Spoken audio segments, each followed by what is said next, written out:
Hello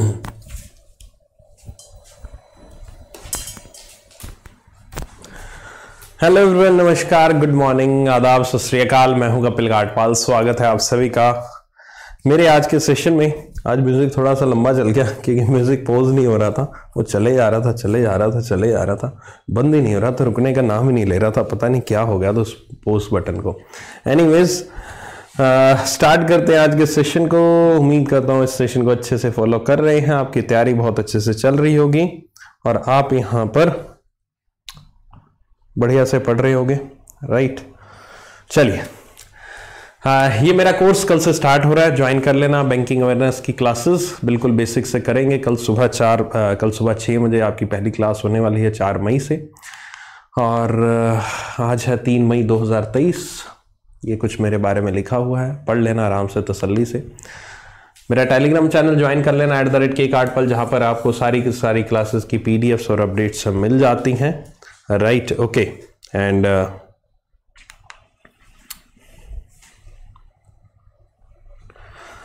पहली news आज की आई है बैंक ऑफ इंडिया से। सो बैंक ऑफ इंडिया ने लॉन्च किया है शुभारंभ FD स्कीम सीनियर सिटीजन्स के लिए। शुभारंभ FD स्कीम, शुभारंभ, हम भी जैसे इस क्लास का शुभारंभ कर रहे हैं, वैसे ही बैंक ऑफ इंडिया ने भी अपना एक नई फिक्स डिपॉजिट स्कीम को लॉन्च किया है। That name is given as the शुभारंभ।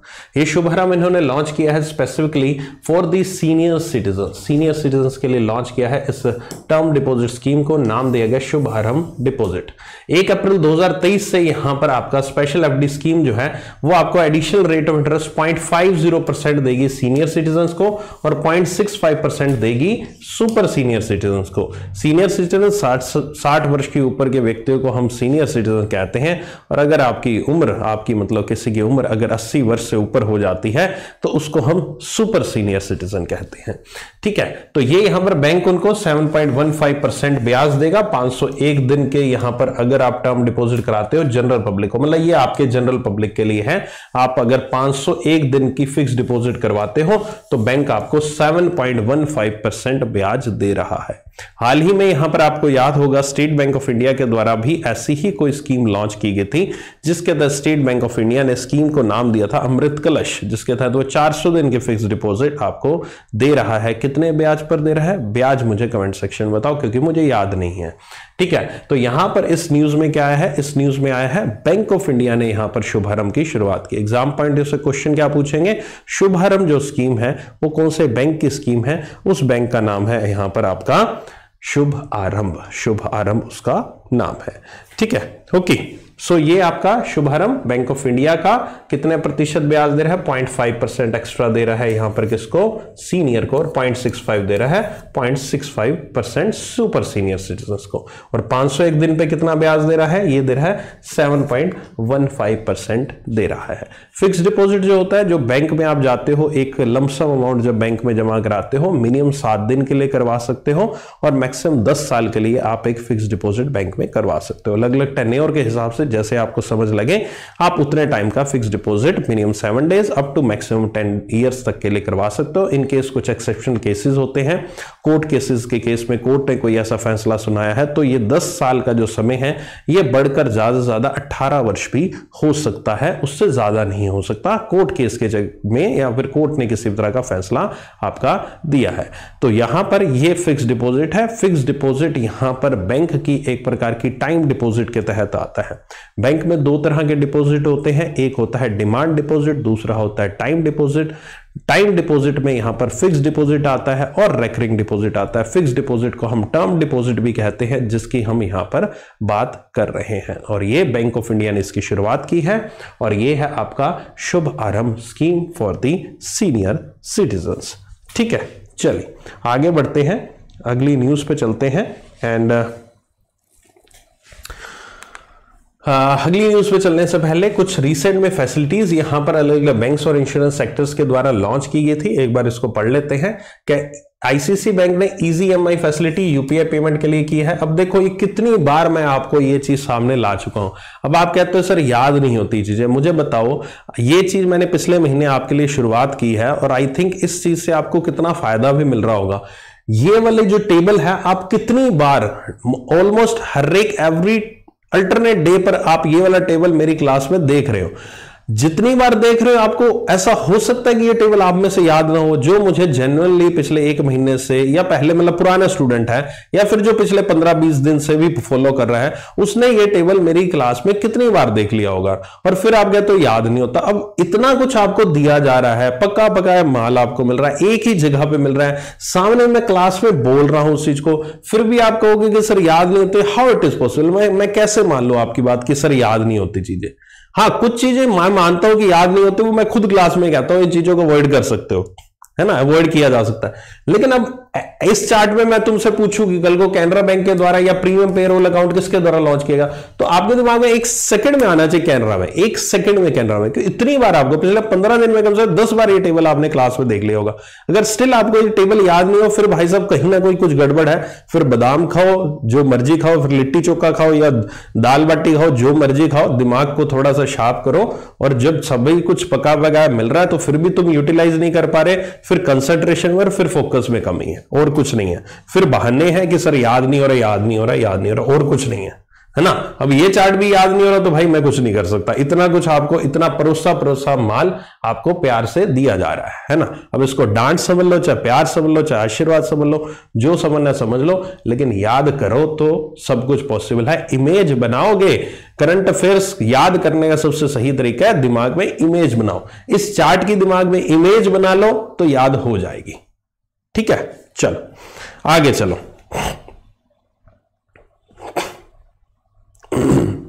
अप्रैल की मंथली पीडीएफ अभी समय लगेगा बच्चे, टाइम लगेगा।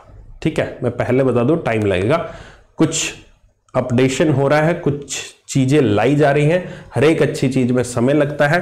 प्लीज मेरी रिक्वेस्ट है, बार बार मुझसे मंथली पीडीएफ अभी मत मांगिए, इस बार टाइम लगेगा, मैं पहले बता रहा हूं। कुछ चीज बनाई जा रही है, कुछ चीज हो रही है, मुझे वो करने दो। मैं कुछ भी आपको दे दूंगा फिर मजा नहीं आएगा, तो समझा करो बात को, है ना। एक मुझे पोल के लिए कहना बंद कर दो भाई, एमसीक्यूज का, और एक पीडीएफ मंथली के लिए। मैं दोनों चीजें दूंगा और आप खुद कहोगे सर जितने दिन किया था ना, सब्र किया था, उसका फल जरूर मिला है। कुछ ऐसी चीज आपके लिए लाने वाला हूं, ठीक है, वेट करो बस कुछ दिन। अब मांगना मत मेरे से मंथली वीडियो, मैं अपनी मर्जी से दूंगा, मुझे भी पता है यार देनी जरूरी है और देता हूं मैं हमेशा, लेकिन इस बार मैं थोड़ा सा टाइम लेके कर रहा हूं काम, और लगेगा, फर्स्ट टाइम है तो लगेगा टाइम, है ना। नेक्स्ट मंथ से फिर रूटीन में काम आ जाएगा, फिर सही हो जाएगा। सेबी ने इंट्रोड्यूस किया norms to check misleading ads. Securities and Exchange Board of India came out with an advertisement code for investment advisor and research analyst whereby they have been prohibited from issuing statements which may mislead investors. Okay, so यहां पर आप बहुत बार देखते हो, चाहे YouTube पे देखो, चाहे फिर Instagram पे देखो, बहुत सारे ऐसे इन्फ्लुएंसर्स हैं या फिर कह लीजिए बहुत सारे ऐसे इन्वेस्टमेंट एडवाइजर्स हैं, बहुत सारे ऐसे रिसर्च एनालिस्ट हैं जो अपनी एडवाइस देते हैं। वो कहते हैं इसमें इन्वेस्ट करो, ये बेस्ट है, ये सबसे टॉप के शेयर्स हैं, ये एक मार्केट, यहां पर आप इन्वेस्टमेंट कर सकते हो। बहुत सारी चीजें एडवाइस के रूप में दी जाती है। तो ऐसी एडवर्टीजमेंट्स को या फिर ऐसी एडवाइस पे कंट्रोल लगाने के लिए securities and Exchange Board of India ने कुछ गाइडलाइंस को जारी किया है। ठीक है, सो कुछ गाइडलाइंस को यहां पर जारी किया है, और ये गाइडलाइंस जो जारी की गई हैं, ये गाइडलाइंस की गई हैं investment advisers and the research analyst के लिए। Okay, investment adviser research analyst के लिए की गई हैं, और ये इन्वेस्टमेंट एडवाइजर्स और रिसर्च एनालिस्ट के द्वारा अब यहां से वो इस्तेमाल नहीं कर पाएंगे बेस्ट शब्द का, नंबर 1 शब्द का, टॉप एडवाइजर रिसर्च एनालिस्ट का, या फिर लीडिंग शब्द का। इन शब्द का, इन वर्ड्स का इस्तेमाल वो यहां पर अपनी एडवाइस देते वक्त नहीं कर पाएंगे। यानी कि हमने लगा देते ना top best investment strategies, top 5 best stocks to invest, top 5 best companies to invest, है ना, इस टाइप की, नंबर 1 कंपनी टू इन्वेस्ट, इस तरह के वर्ड्स हम बहुत सारे देखते हैं यूट्यूब और इंस्टाग्राम पे। तो वो शब्दों का इस्तेमाल अब नहीं कर पाएंगे ऐसे इन्वेस्टमेंट एडवाइजर और रिसर्च एनालिस्ट। ये यहां पर प्रोहिबिट कर दिया गया है आपका यहां पर इस तरह के स्टेटमेंट जारी करने से टू मिसलीड इन्वेस्टर्स। ठीक है, ओके, तो New code aimed at further strengthening the conduct of IAs and RAs will come into force from 1 मई 2023 से ये यहां पर लागू हो जाएगा। 1 मई 2023 से यहां पर आपका ये जो चीज है इन दोनों को ये शब्द इस्तेमाल करने से मना कर दिया गया है। एग्जाम पॉइंट से क्वेश्चन, हाल ही में कौन सी ऑर्गेनाइजेशन ने नए नॉर्म्स जारी किए हैं to check the misleading ads done by the research analyst and the investment adviser? Right answer क्या रहेगा? Securities and Exchange Board of India के द्वारा यह जारी किया गया है। पहली चीज तो ये पहला क्वेश्चन। दूसरा वाइस वर्सा पूछ सकता है कि सेबी ने हाल ही में जारी किया है, तो किसके लिए जारी किया है? वो जारी किया है इन्वेस्टमेंट एडवाइजर रिसर्च एनालिस्ट के लिए। डेट इंपॉर्टेंट है, डेट याद रख लेना, कब से ये इफेक्ट में आएगा? 1 मई 2023 से ये इफेक्ट में यहां पर आ जाएगा। ठीक है, ओके। सो ये है SEBI introducing norms to check the misleading ads. अगली न्यूज है, India UK sign landmark agreement to collaborate on science and innovation. So United Kingdom and India ने यहां पर एक एग्रीमेंट साइन किया है जिसके तहत वो कोलैबोरेट करते हैं on science and innovation. Okay, United Kingdom and India ने यहां पर साइंस एंड इनोवेशन के फील्ड में यहां पर आपका एक एग्रीमेंट साइन किया है। और एग्रीमेंट इन दोनों नेशंस के बीच में साइन किया है, यह किया गया है हमारे देश की तरफ से union minister of state independent charge जिनके पास है साइंस एंड टेक्नोलॉजी का जितेंद्र सिंह, और यूके के मिनिस्टर है जॉर्ज फ्रीमैन। इनका नाम याद रखने की जरूरत नहीं है, चाहे जितेंद्र सिंह जी का नाम जरूर याद रख लेना। ठीक है। सो एग्जाम पॉइंट से क्वेश्चन, यूनाइटेड किंगडम ने किसके साथ? इंडिया ने किसके साथ? यूनाइटेड किंगडम के साथ। किस फील्ड में? साइंस एंड इनोवेशन के फील्ड में किया गया है। और इंडिया की तरफ से किसने साइन किया? जितेंद्र सिंह, जो कि union minister of science and technology है, इंडिपेंडेंट चार्ज है इनके पास यहां पर आपका, और ये यहां पर आपका काम कर रहे हैं यूके में साइंस एंड इनोवेशन एक एग्रीमेंट साइन किया गया है। सुप्रीम कोर्ट ने हाल ही में अपना एक पुराना ऑर्डर मॉडिफाई किया है जून 2022 का इको सेंसिटिव जोन से related around national park and the sanctuaries. Wild life sanctuary और नेशनल पार्क के आसपास यहां पर काफी समय से एक विचार विमर्श चल रहा है, एक बड़ा गंभीर मुद्दा चल रहा है पूरे देश में काफी सालों से कि वाइल्ड लाइफ सेंचुरी और यहां पर नेशनल पार्क्स के आसपास के एरियाज को यहां थोड़ा सा प्रोटेक्ट करके रखा जाना चाहिए, ताकि वहां पर कोई ऐसी प्रोहिबिटेड जो चीजें हैं वो कंस्ट्रक्ट ना हो जिसकी वजह से वाइल्ड लाइफ सेंचुरी या फिर नेशनल पार्क में रहने वाले जानवरों को यहां पर दिक्कत हो, या फिर जो ह्यूमन और एनिमल कॉन्फ्लिक्ट है उसको यहां पर कम किया जा सके।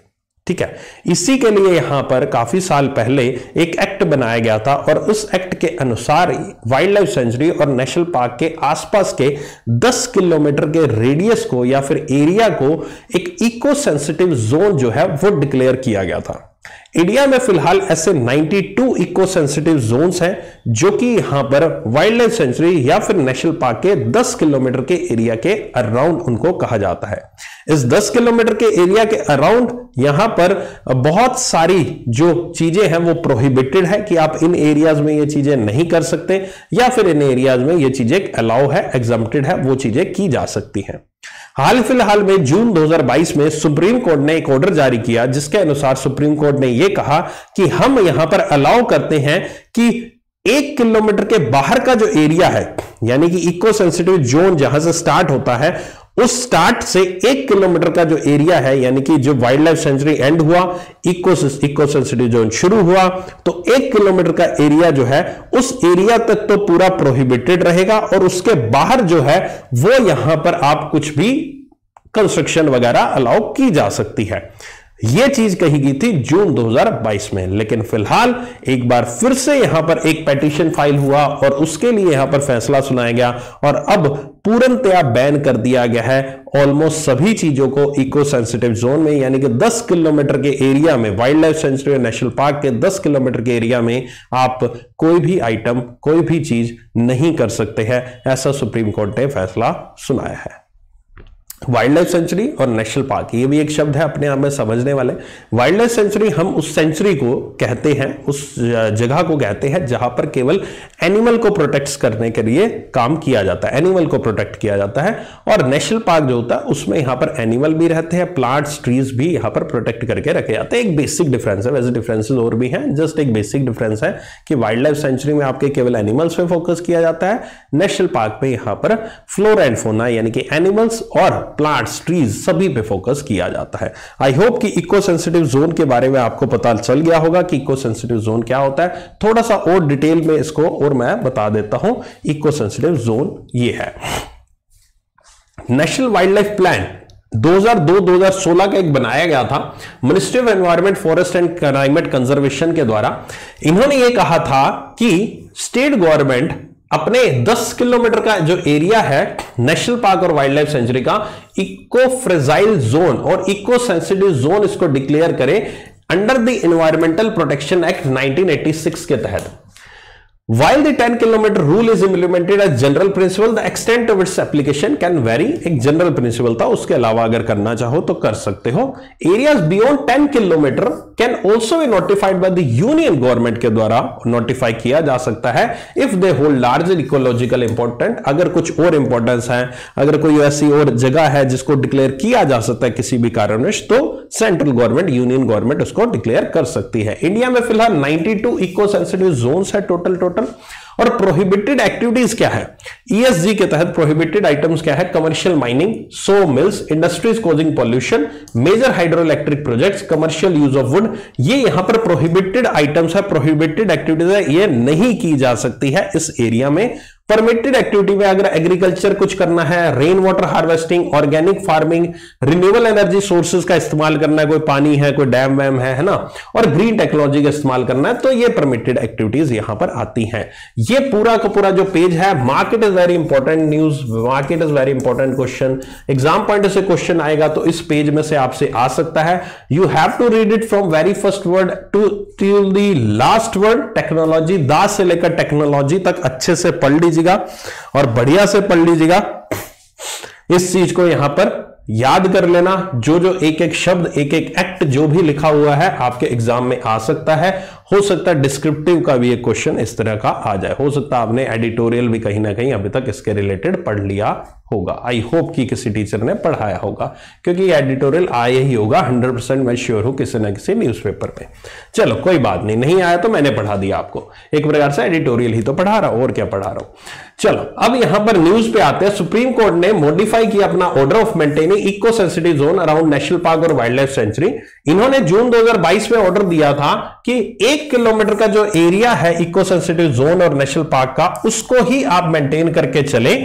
और अब यहां पर मॉडिफाई करके उन्होंने इसको रिमूव कर दिया है, इसको यहां पर complete ban on development construction activity, पूरी की पूरी ESG में ही कंप्लीट बैन लगा दिया गया है। यानी कि जो भी प्रोहिबिटेड एक्टिविटीज है ये बिल्कुल पूरे 10 किलोमीटर के रेंज में नहीं की जा सकती। पहले की जा सकती, सुप्रीम कोर्ट ने कह दिया था, इसमें कह दिया था कि भाई 1 किलोमीटर के बाहर कर लो, लेकिन अब सुप्रीम कोर्ट कहता है बिल्कुल नहीं किया जा सकता यहां पर आपका। And the order has been issued by the bench of justice BR Gavai, Vikram Nath and Sanjay Karol.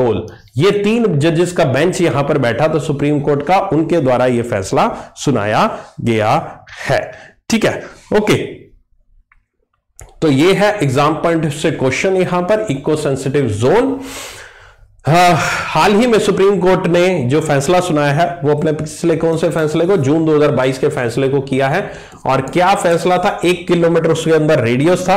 और ये वाले जजेस के नाम याद रख लेना, BR Gavai, Vikram Nath and the Sanjay Karol. ये 3 जजेस के नाम याद रख लेना, ये इंपॉर्टेंट है, पूछे जा सकते हैं आपके 3 जजेस के नाम। और इस पूरी न्यूज से ज्यादा इंपॉर्टेंट ये वाला पैराग्राफ है जो मैंने आपको दिया है। क्वेश्चन मुझे इसमें से कम आने के चांसेस लग रहे हैं, इसमें से मुझे नहीं लगता कुछ खास आएगा। जो आएगा तो इस पेज में से क्वेश्चन आएगा आपके एग्जाम में। ठीक है, ये आप अच्छे से याद रख लीजिएगा। मैंने अपना समझा दिया है आपको, समझ आपने लिया होगा। बस ये 1986 ये प्रोहिबिटेड एक्टिविटी, परमिटेड एक्टिविटी आपको थोड़ा सा रट्टा मारना पड़ेगा। ये आप 1-2 बार पढ़ोगे तो आपके जहन में वो चीज छप जाएगी जरूर। ठीक है, ओके। चलिए आगे चलते हैं। ओके,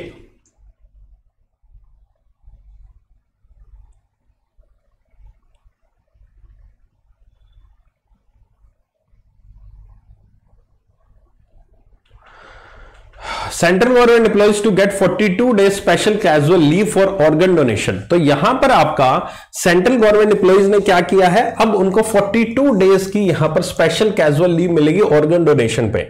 अभी तक क्या था, अभी तक अगर कोई भी गवर्नमेंट एम्प्लॉय, कोई भी सेंट्रल गवर्नमेंट के एम्प्लॉय अगर ऑर्गन डोनेशन करता है तो उसको 30 दिन की स्पेशल लीव मिलती है। देखो आपको जो छुट्टियां मिलती है वो अलग अलग तरीके से एक डिफाइंड होती है कि ये छुट्टियां आपको मिलेंगी, अलग अलग डिपार्टमेंट का अलग अलग रूल्स रेगुलेशन के हिसाब से होती है। ठीक है, अब यहां पर क्या किया गया है, अब यहां पर इन्होंने ये 30 दिन का जो पीरियड है, यानी कि जो नॉर्मल छुट्टियां हैं उसके अलावा कुछ स्पेशल लीव्स मिलती हैं कुछ स्पेशल पर्पस के लिए। उसमें अगर ऑर्गन डोनेट करते हो तो आपको 30 दिन की छुट्टी मिलती थी, अब वो 30 दिन की छुट्टी को बढ़ाकर 42 डेज कर दिया गया। ये स्पेशल लीव है जो नॉर्मल छुट्टियां मिलती है उसके अलावा। तो यहां पर एग्जांपल इज क्वेश्चन, पहले कितनी थी 30 थी, अब कितनी है 42 डेज है। ठीक है, ओके। सो ये है आपका central government employees to get 42 days special casual leave for organ donation. Agriculture minister launches millets experience centre at the Delhi Haat. Agriculture minister Narendra Singh Tomar ji ने लॉन्च किया है first of its kind millet experience centre at the Delhi Haat. Millet experience centre Delhi Haat new Delhi में यहां पर किया गया है। Okay, so agriculture minister ने लॉन्च किया मिलेट एक्सपीरियंस सेंटर दिल्ली हाट में। यहां पर आपका national agriculture cooperative marketing federation of India ने एस्टेब्लिश किया millet experience centre in collaboration with the agriculture ministry. Okay, agriculture ministry के साथ मिलकर यहां पर नेफेड ने इसको एस्टेब्लिश किया है। NAFED has establish the millet experience centre in collaboration with the agriculture ministry के साथ मिलकर यहां पर मिलेट एक्सपीरियंस सेंटर दिल्ली हाट में न्यू दिल्ली में किया गया है। यहां पर आपका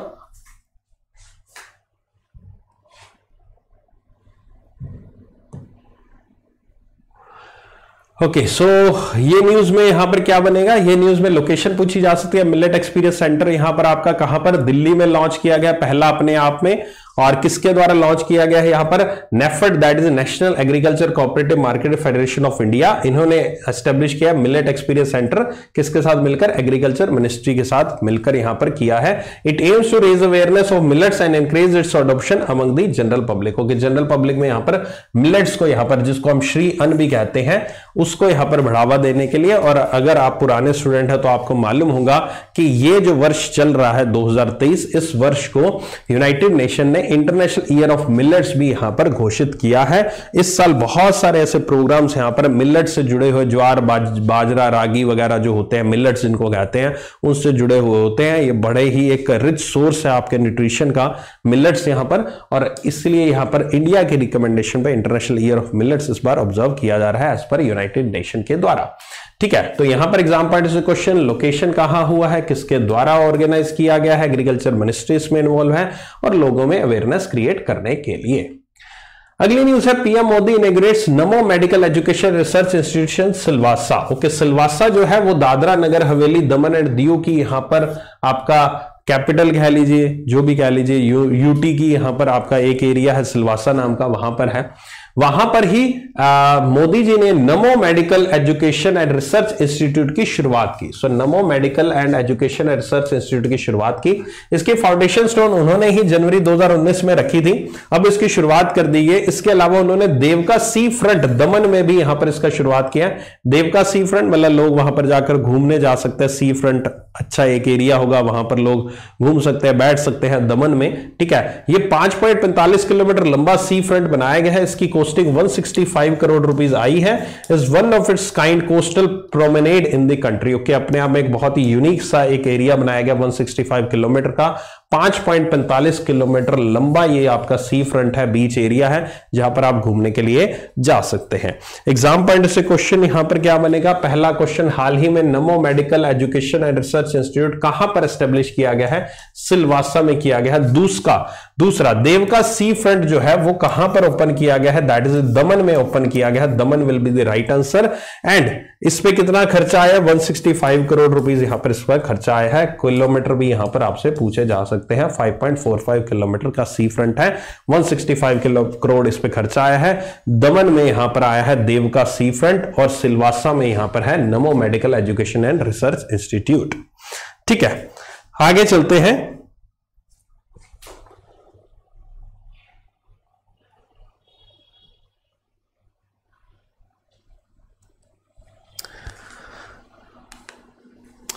रिसेंट पीएम मोदी जी किस खबरों में रहे हैं। रिसेंटली मोदी जी ने एक नींव रखी थी फर्स्ट डिजिटल साइंस पार्क की तिरुवनंतपुरम में। इंडिया का पहला वाटर प्रोजेक्ट कोची में शुरुआत किया था। हाल ही में उन्होंने यहां पर नींव रखी थी कुछ गुवाहाटी में भी कुछ प्रोजेक्ट्स की। इंटरनेशनल कॉन्फ्रेंस और disaster resilient infrastructure, Bhopal new Delhi Vande Bharat express, और बहुत सारी वंदे भारत खैर इन्होंने इनॉग्रेट की। खैर इतना ज्यादा इंपॉर्टेंट नहीं है। सीबीआई डायमंड जुबली सेलिब्रेशन भी ऑब्जर्व किया। अगली न्यूज है United Kingdom first Jagannath temple to be build in London. चलो पढ़ो, मैं इतनी देर पानी पी लूं, और कमेंट्स में कुछ लड़ाई चल रही है, मैं भी मजे ले लूं थोड़े, है ना।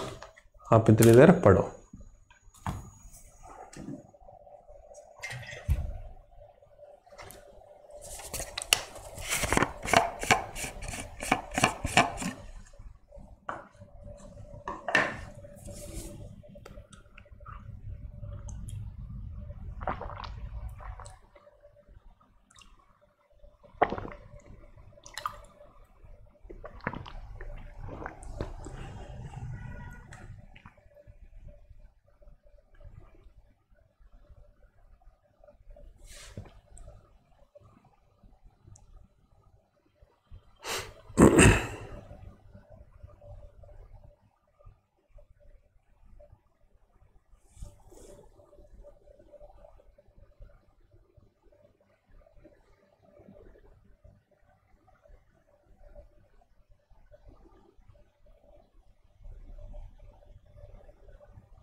यार मेरी बात सुनो, मैं वैसे इसमें पछड़े में पढ़ना नहीं चाहता तुम लोगों के। यहाँ पर रोहित ने कोई चीज पूछी, ठीक है, रोहित ने अपने अकॉर्डिंग, अपने कन्वीनियंस के अकॉर्डिंग चीज मांगी, ठीक है, वो उसने जो चीज मांगी अगले का, चलो एज ए स्टूडेंट अगले का पूछना बनता है, क्योंकि मैं टीचर हूं उसका। अगला मुझसे पूछेगा कि सर ये दे सकते हो, उसका जवाब मैं दूंगा कि दे सकता हूं, नहीं दे सकता।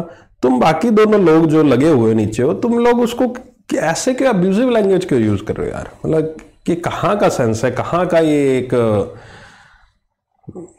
बात करने का तरीका है? उसको तुम आराम से भी बोल सकते हो उस चीज को। उसने तुम्हारे साथ कोई अपशब्द ऐसे इस्तेमाल किया जिस तरह के तुम अपशब्द इस्तेमाल कर रहे हो दोनों लोग, है ना? उस दिन तुम दोनों लोग राजस्थान बिहार पे लड़ रहे थे, आज अब तुम दोनों लोग इकट्ठे मिलकर किसी तीसरे बंदे के लिए लड़ रहे हो। भाई साहब पढ़ाई पे फोकस करो, ऐसी लैंग्वेज मत यूज करो। मैं ये तो तुम लोग रेगुलर आते हो इसलिए मैं ब्लॉक नहीं कर रहा, नहीं तो इस तरह से जो तुमने लैंग्वेज इस्तेमाल किया मैं सीधा डायरेक्ट ब्लॉक कर दूंगा, फिर तुम कमेंट ही नहीं कर पाओगे, फिर दूसरी आईडी बनानी पड़ेगी, क्या फायदा? मुझे कोई फर्क नहीं पड़ता रेगुलर फॉलोवर इरेगुलर फॉलोवर हो, जो मर्जी हो। स्टूडेंट अगर गलत भाषा का इस्तेमाल कर रहा है तो मैं ब्लॉक कर दूंगा, मेरी डायरेक्ट वार्निंग है। उस दिन भी मैंने तुम दोनों को नहीं किया, उस दिन भी तुम लोग आपस में लड़ रहे थे, आज तुम दोनों किसी और के लिए लड़ रहे हो, किसी और को कुछ कह रहे हो, गलत है। आप कुछ भी बोलिए, लैंग्वेज सही यूज कीजिए, वो सही होनी चाहिए। लास्ट वार्निंग है, अगर अब से मुझे तुम दोनों के बारे में कुछ भी ऐसे चीजें शब्द सुनने को मिले, चाहे आपस में चाहे किसी थर्ड पार्टी के लिए, मैं सीधा ब्लॉक कर दूंगा। और रोहित तुम्हारा रिप्लाई यही है बच्चा कि जो एनोटेशन वाली पीडीएफ है उसी को प्रिंट कराओ, बेटर है अगर प्रिंट करवा रहे हो तो, क्योंकि वो ज्यादा याद करने के लिए इजी रहेगा, ठीक है? आगे चलते हैं।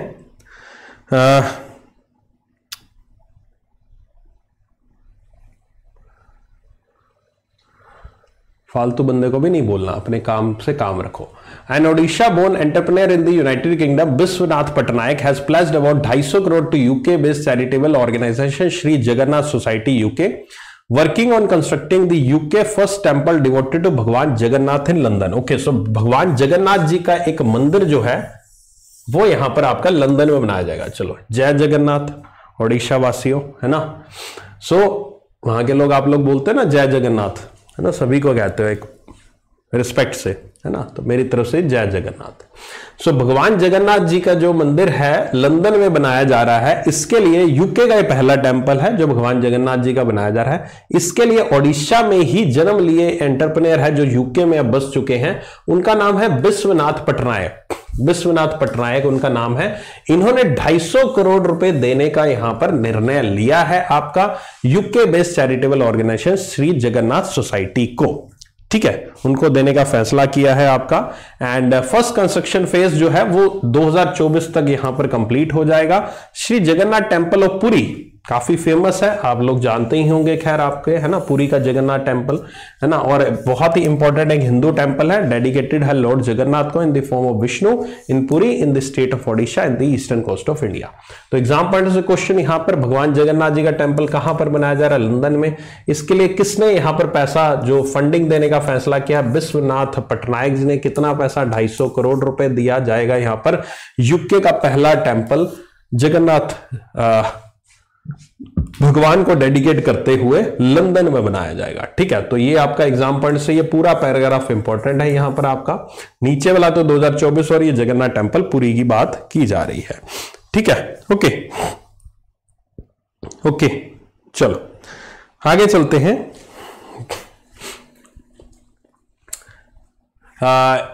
इंडियन नेवी, एक बार मुझे याद है मैं आरबी ग्रेड बी के एक सिलेक्टेड स्टूडेंट का इंटरव्यू ले रहा था, उसका आरबी ग्रेड भी हो चुका था। एक बार इंटरव्यू अवेलेबल भी है CTWT पे, अगर देखना हो तो। मैंने इंटरव्यू लिया हुआ है एक स्टूडेंट का CTWT पे, आरबी ग्रेड बी का।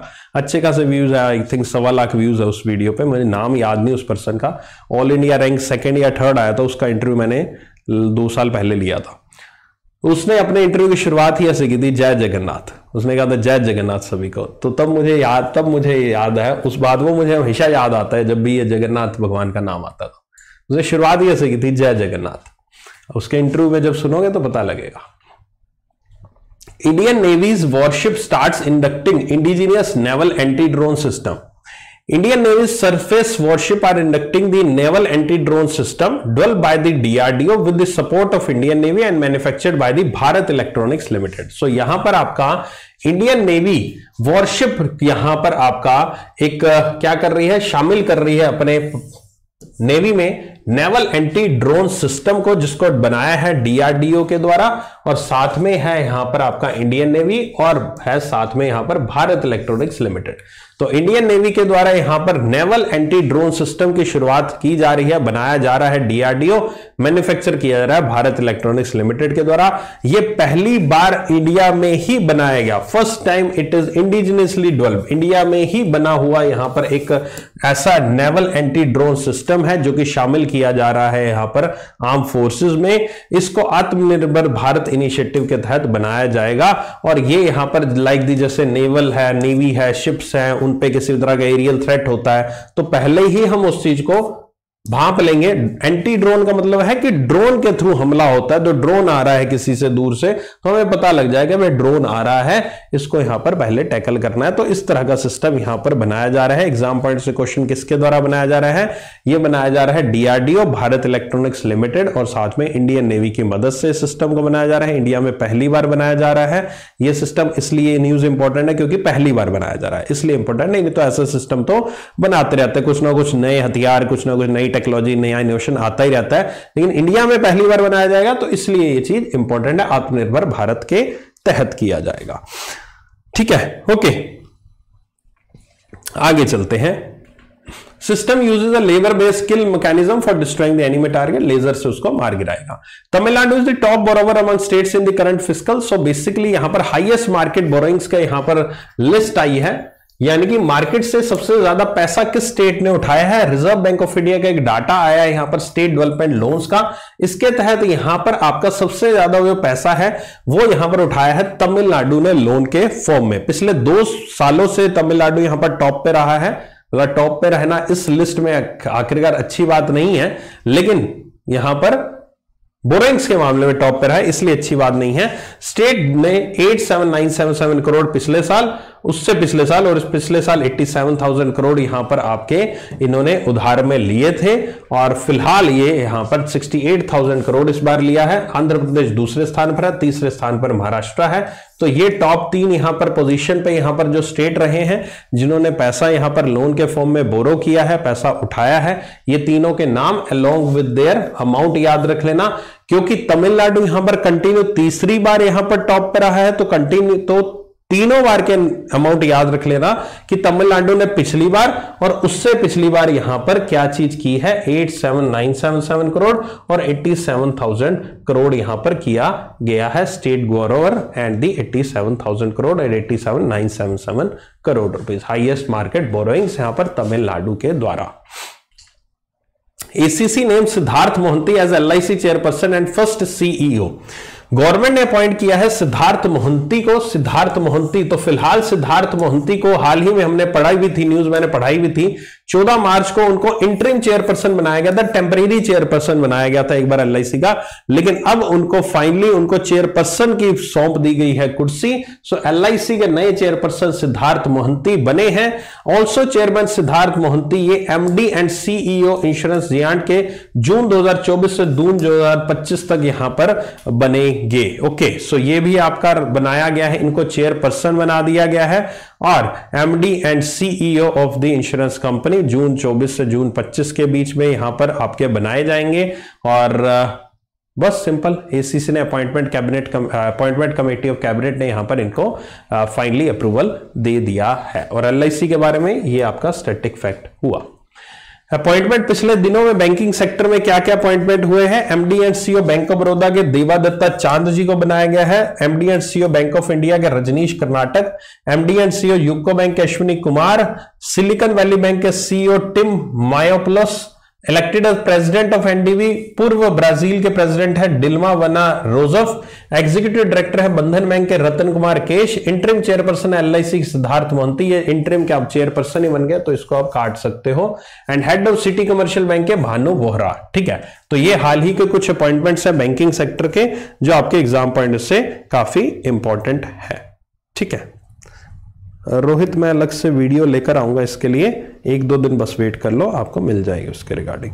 आप अगर मुझसे पढ़ना चाहते हो तो मैं ही खुद ही कोर्स लेकर आ रहा हूं, तो आपको कोई बुक पढ़ने की उसकी आवश्यकता पड़ेगी नहीं रोहित। और अगर नितिन सिंघानिया पढ़ना चाहते हो, नितिन सिंघानिया बहुत कोई छोटी बुक नहीं है, बहुत बड़ी बुक है यार वो। IOA sets up 2-member ad hoc committee to manage WFI। Okay, so यहां पर रेसलिंग फेडरेशन ऑफ इंडिया, खैर आई डोंट थिंक कि आप में से कोई भी ऐसा व्यक्ति शायद ही होगा जिसको इस मुद्दे के बारे में ना मालूम हो, जो मुद्दा यहां पर इंडिया के रेसलर्स और रेसलिंग फेडरेशन ऑफ इंडिया के बीच में चल रहा है। बहुत समय से, बहुत महीनों से यह मुद्दा गरमाया हुआ है, जिसमें यहां पर जो WFI के अध्यक्ष हैं बृजभूषण, उनके खिलाफ यहां पर रेसलर्स ने कुछ सेक्सुअल हरासमेंट के एलिगेशंस लगाए थे और उनको उनके पद से इस्तीफा देने की भी मांग उठाई थी और इस पूरी की पूरी जो भी घटनाएं हुई थी उसकी जांच के लिए कहा था। इसी जांच को ध्यान में रखते, इसी चीज को ध्यान में रखते हुए यहां पर एक कमेटी बनाई गई थी, जिस कमेटी को हेड कर रही थी PT उषा जी।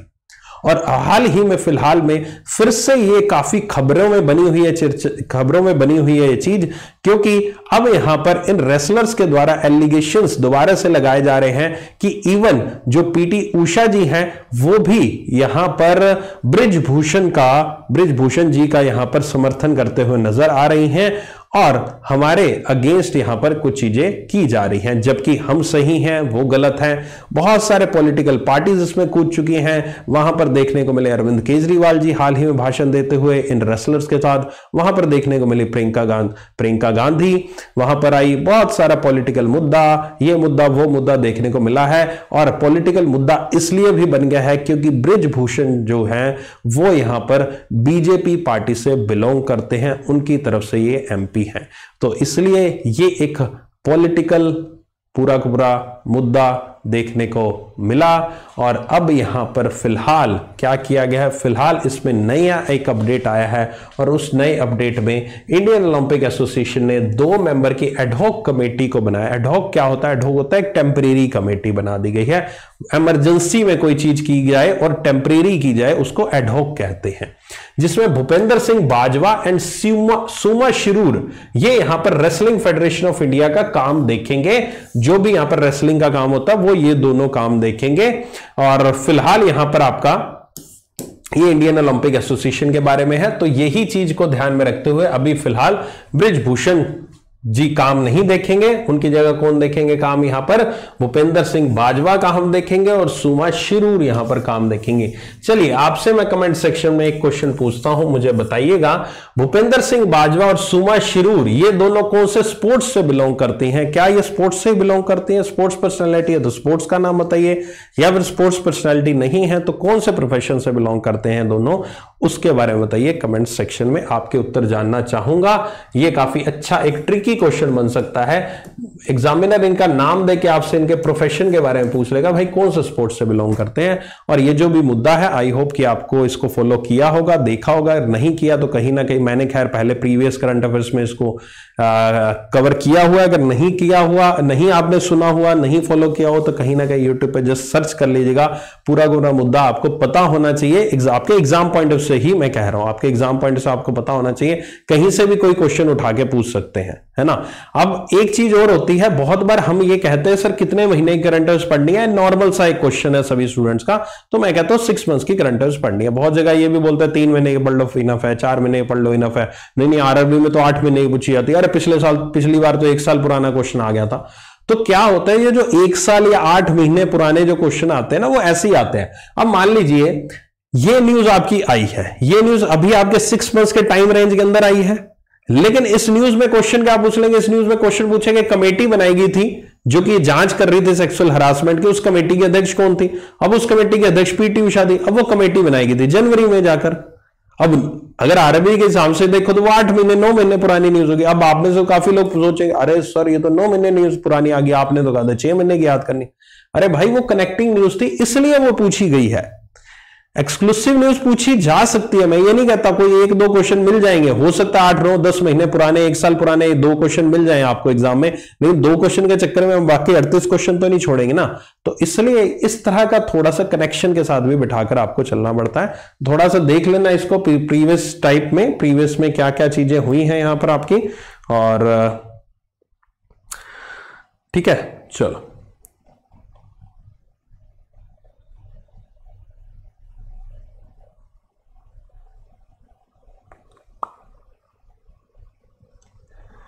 ग्रेट, क्या बात है, मजा आ गया।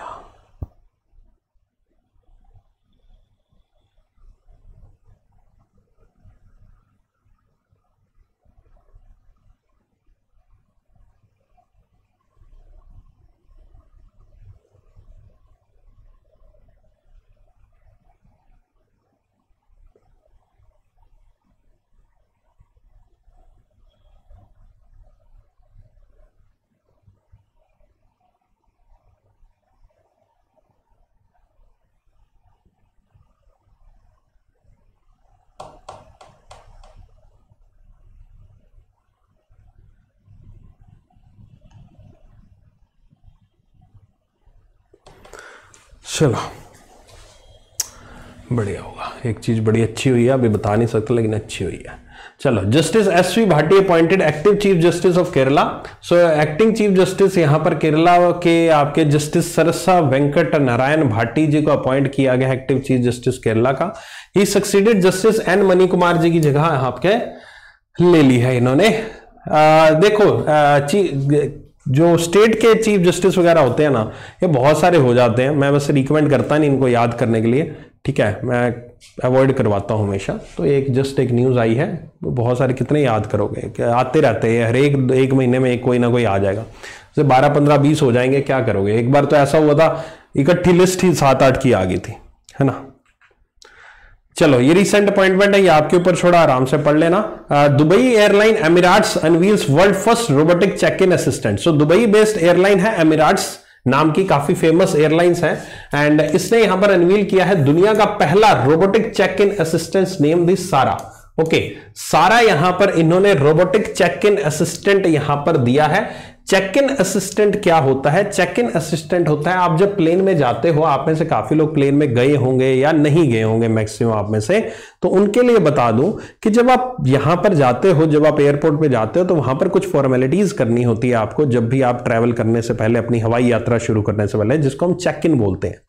चेक इन में क्या होता है? चेक इन में आप अपना लगेज जो है वो वहां पर देते हो, जो कि लगेज आपका साथ, तो जहां पर आप बैठते हो वहां पर आपका लगेज नहीं जाता, वहां पर आप छोटा सा बैग कैरी कर सकते हो, 7 kg या डिपेंडिंग अपॉन द एयरलाइंस कैसी है, लेकिन जो मेजर बड़े बैग्स होते हैं वो आपको अलग से सबमिट कराने होते हैं, वो आपको बाद में वहां पर मिलते हैं, ठीक है। तो ये फॉर्मेलिटी चेक इन, और प्लस आपका एक होता है फिर security check in. Security check in में जो बैग साथ में, छोटा बैग अगर प्लेन के अंदर लेकर जा रहे हो, तो उस बैग की भी चेक होता है, आपका पूरा सिक्योरिटी चेक होता है, पूरा का पूरा आपको देखा जाता है, अच्छे से समझा जाता है, और फिर आप वहां पर अंदर जाते हो, और आपका पासपोर्ट, अगर आप इंटरनेशनल पे जा रहे हो, पासपोर्ट देखा जाता है, डोमेस्टिक में पासपोर्ट की रिक्वायरमेंट नहीं होती, आपको एक बोर्डिंग पास भी दिया जाता है। तो ये सारी चीजें आपकी क्या होती है, सारी चीजें आप जब जाते हो, काउंटर पे कोई पर्सन बैठा होता है, उसको आप देते हो, वो सारी की सारी फॉर्मेलिटीज करता है, आपको बोर्डिंग पास देता है, आपकी टिकट विकेट, आपका आईडी प्रूफ चेक करता है, और उसके बाद फिर सिक्योरिटी आपका चेक होता है पूरा पूरा, वो भी मैनुअल होता है, वहां पर भी कोई पर्सन खड़ा होता है। तो ये सारी चीजें यहां पर मैनुअली की जाती हैं। अब यहां पर एमिरेट्स जो है, जो एक एयरलाइन कंपनी है, इसके द्वारा उस चीज को ऑटोमेटेड करने का फैसला किया है, और उसी ऑटोमेशन में उन्होंने अपना एक चैट, यहां पर चैट क्या कह लीजिए, रोबोट यहां पर जारी किया है, और वो है, नाम उसका रखा है सारा। सारा उसका नाम रखा गया है। ये यहां पर check in and the travel store पर उपलब्ध रहेगा, and set to launch in Dubai financial district, वहां पर आपका रहेगा। Sara will match customer faces with scan passport.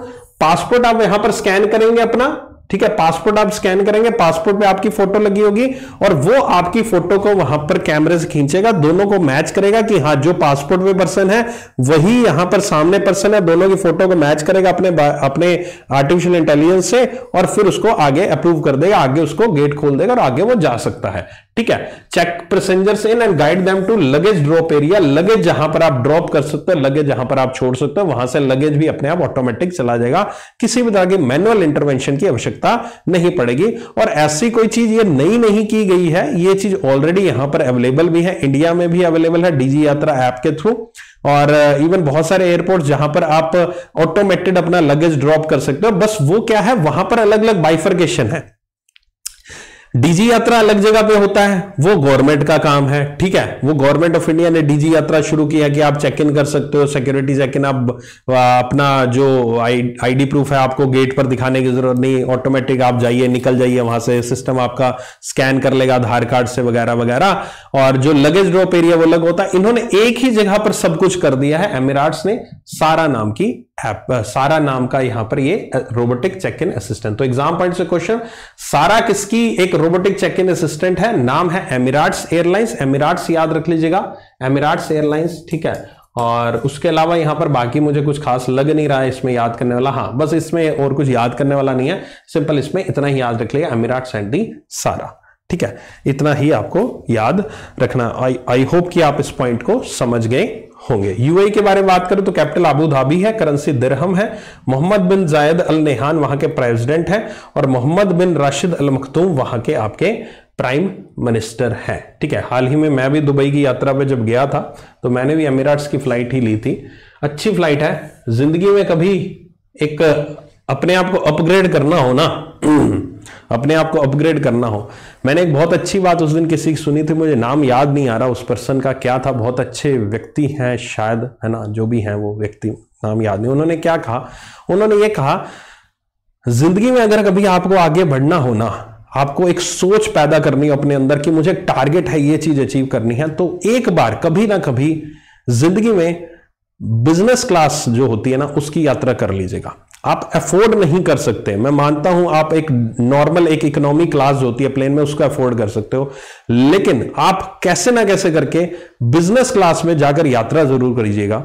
उससे क्या होगा कि आप अगली बार जब भी जाएंगे प्लेन में तो आपके अंदर एक कीड़ा आ जाएगा कि भाई साहब जो लग्जरी मुझे बिजनेस क्लास में मिली थी ना, मुझे उस लग्जरी को हासिल करना है, और उस लग्जरी को हासिल करने के लिए मुझे कुछ ना कुछ अपने आप में और ज्यादा जज्बा जुनून लाना पड़ेगा, कुछ और मुझे अर्न करना पड़ेगा।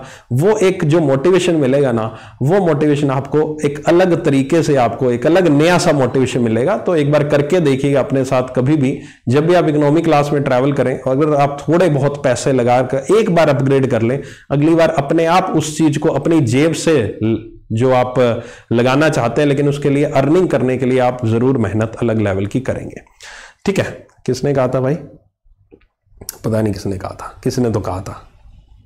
यहां पर अब 3-4 नाम बोल रहे हैं, एक दूसरे का देख के किसी और ने बोल दिया होगा, है ना। कोई बोल रहा है विकास ने, सर ने बोला, कोई बोल रहा है जाकिर ने बोला, कोई कह रहा सोनू शर्मा ने बोला था। एक दूसरे का देख के बोलते यार, और क्या, उन्होंने बोल दिया, उसका किसी और ने बोल दिया, मैंने अब किसी मैंने बोल दिया, तुम आगे किसी को बोलोगे, तुम कहोगे यार कपिल सर ने बोला था, है ना। ये सिलसिला है, चलता रहता है, चलता रहता है, ठीक है। मैं भी अभी एमिरेट्स में गया था, मैं भी बिजनेस क्लास में गया था, यही देखने के लिए आखिरकार बिजनेस क्लास में होता क्या है ना। तो अब पता लग गया ना बिजनेस क्लास में ही होता है, ठीक है। अगली बार फिर से अपने आप को और अपग्रेड करेंगे, अगली बार और कोशिश करेंगे फर्स्ट क्लास में जाए, एक फर्स्ट क्लास उससे और ऊपर होता है ना। चलो, आपको अलग अलग प्रायोरिटीज दी जाती है, आप अंदर जाने के लिए प्रायोरिटी, हर एक चीज में प्रायोरिटी मिलती है आपको, लंबी लाइन में लगना नहीं पड़ता, आप तुरंत अंदर घुसते हो। रेडबुल सर्गियो पेरेज ने जीता Azerbaijan grand prix 4th round of 2023 formula 1 world championship in Baku. Okay, Baku में इवेंट हुआ था, यहां पर अजरबैजान की कैपिटल है बाकू, वहां पर इवेंट हुआ था। रेडबुल के सर्जियो पेरेज ने इस इवेंट को यहां पर जीता। ये रिसेंटली ऑस्ट्रेलिया में यहां पर रेडबुल के मैक्स वर्स्टपेन ने जीता, बहरीन भी रेडबुल के मैक्स वर्स्टपेन ने जीता, और यहां पर आपका सऊदी अरेबियन जो था वो रेडबुल के सर्जियो पेरेज ने जीता। तो रेडबुल के ही बंदे जीत रहे हैं भाई साहब, ठीक है। पिछली बार भी रेडबुल के बंदे जीते और इस बार भी रेडबुल के बंदा ही सर्जियो पेरेज जीता, मैक्सिको से बिलोंग करते हैं। इनकी कंट्री याद रख लेना, क्योंकि एक बार कंट्री पूछ ली थी, ऐसे ही कोई ग्रैंड प्रिक्स का क्वेश्चन आया था और उसमें कंट्री पूछ ली थी कि भाई साहब कंट्री बताओ, कंट्री पूछ ली थी उन्होंने, कंट्री आपकी कर लेना।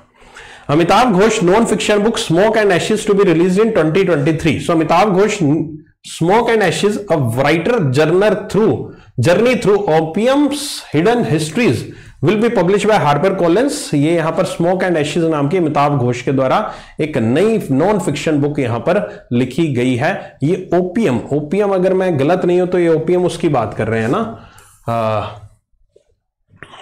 क्या बोलते हैं उसको हिंदी में, अफीम, है ना, अफीम की बात करें, ओपीएम उसी को कहते हैं ना, अफीम को, स्मोक एंड एशेज, है ना। चलो, निर्मला सीतारमण जी ने एक बुक लॉन्च की है, नाम है रिफ्लेक्शंस, रिफ्लेक्शंस इसका नाम है, लॉन्च की reflection, book authored by the eminent banker Narayan वंघूल, Narayan वंघूल जी के द्वारा लिखी गई है रिफ्लेक्शंस नाम की एक बुक, ठीक है।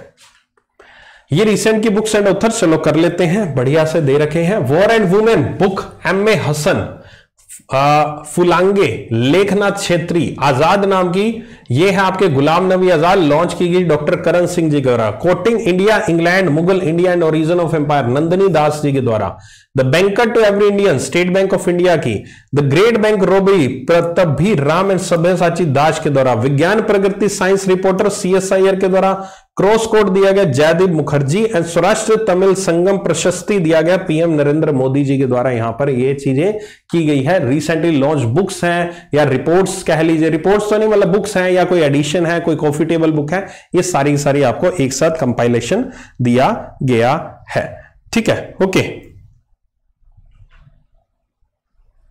इंटरनेशनल लेबर डे 1 मई को ऑब्जर्व किया जाता है, इंटरनेशनल लेबर डे यहां पर 1 मई को ऑब्जर्व किया जाता है यहां पर आपका, और ये आपका 1 मई 1923 को पहली बार ऑब्जर्व किया गया था मद्रास में। It was initiated by the labour किसान पार्टी ऑफ हिंदुस्तान। 1 मई को Maharashtra day and Gujarat day observe किया जाता है, महाराष्ट्र डे और महाराष्ट्र दिवस कह लीजिए। ये उस दिन की वक्त की बात है 1960 में जब इंडियन स्टेट ये क्रिएट हुआ था, और महाराष्ट्र और गुजरात यहां पर अलग अलग पार्टीशन हुआ था यहां पर आपका 1 मई 1960 को, उनके लिंग्विस्टिक स्टेट यानी लैंग्वेज के आधार पर जो होता है आपका। जय महाराष्ट्र, जय गुजरात, है ना, जय महाराष्ट्र, जय शिवाजी, जय भीम, जय गुजरात। 2 मई world asthma day, first Tuesday of May को, बेसिकली ये 2 मई को नहीं होता, ये फर्स्ट ट्यूसडे ऑफ मई को होता है। अब एक चीज ध्यान रखना, अगर आपसे एग्जाम में पूछा जाता है कि वर्ल्ड अस्थमा डे 2023 कब ऑब्जर्व किया गया, तो उसका उत्तर रहेगा 2 मई, ठीक है। अगर आपसे पूछा जाए वर्ल्ड अस्थमा डे कब ऑब्जर्व किया जाता, तो उसका उत्तर रहेगा फर्स्ट ट्यूसडे ऑफ मई। दोनों में डिफरेंस है, तो क्वेश्चन को ध्यान से पढ़ना। क्वेश्चन में 2023 लिखा हुआ है नहीं लिखा हुआ, अगर क्वेश्चन में 2023 लिखा हुआ है फिर तो ऑप्शन में 1 मई टिक करके 2 मई टिक करके आना, ठीक है। उसमें फर्स्ट ट्यूसडे ऑफ मई भी दे रखा होगा या नहीं दे रखा होगा 2 मई। अगर क्वेश्चन में दे रखा है कि वर्ल्ड अस्थमा डे और ऑप्शन में दे रखा है 2 मई भी और फर्स्ट ट्यूसडे ऑफ मई भी, तो फिर आंसर क्या रहेगा, फर्स्ट ट्यूसडे ऑफ मई रहेगा आंसर, 2 मई नहीं रहेगा। अगर 2 मई कर रहा होगा तो गलत हो जाओगा, ठीक है। क्वेश्चन को ध्यान से पढ़ना, राइट। थीम है इसकी अस्थमा केयर फॉर ऑल, ये इसकी इस बार की थीम है, राइट, ओके। चलो ओके चलो मेरे दोस्तों, आज के सेशन में इतना था। याद कर लेना, कल से हमारी क्लासेस शुरू हो रही है सुबह 4 मई, सुबह 6 बजे से 4 मई को हमारा बैंकिंग ब्लूप्रिंट नाम का नया कोर्स आ रहा है, मेरा नया कोर्स, जिसमें आपको बेसिक से कराऊंगा बैंकिंग, फाइनेंशियल, इकोनॉमिक अवेयरनेस पूरी की पूरी।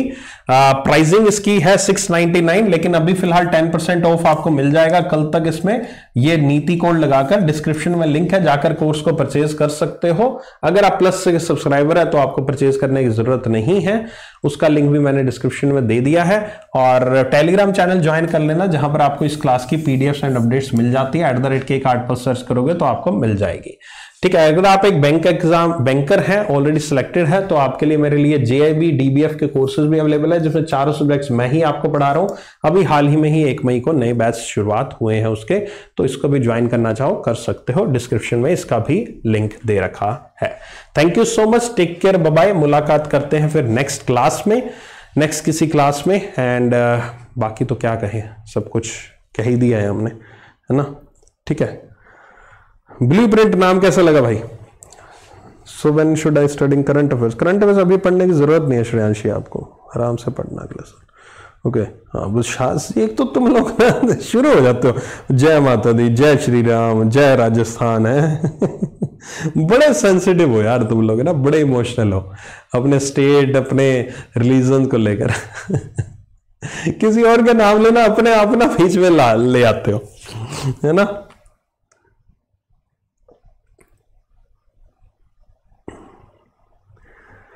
वीकली दे देते हैं, वीकली चलो, नहीं सब प्लस पे है महेंद्र, प्लस पे मैंने वही बोला, अनअकैडमी प्लस पे ऑलरेडी कोर्स अवेलेबल है। अगर आप प्लस के स्टूडेंट हो आपको अलग से परचेज करने की ज़रूरत नहीं है। अगर आप नहीं हो प्लस के स्टूडेंट, आप अफोर्ड नहीं कर सकते, तो आप डिस्क्रिप्शन में जाकर लिंक दे रखा है मैंने, उस पर जाकर परचेज कर लेना। अभी अगर लिंक अवेलेबल नहीं होगा तो मैं करवा दूंगा डिस्क्रिप्शन में लिंक, और वहाँ जाके आप इस प्राइस पे ले सकते हो। ठीक है, चलो thank you, take care, bye bye, and मिलते हैं फिर नेक्स्ट किसी क्लास में।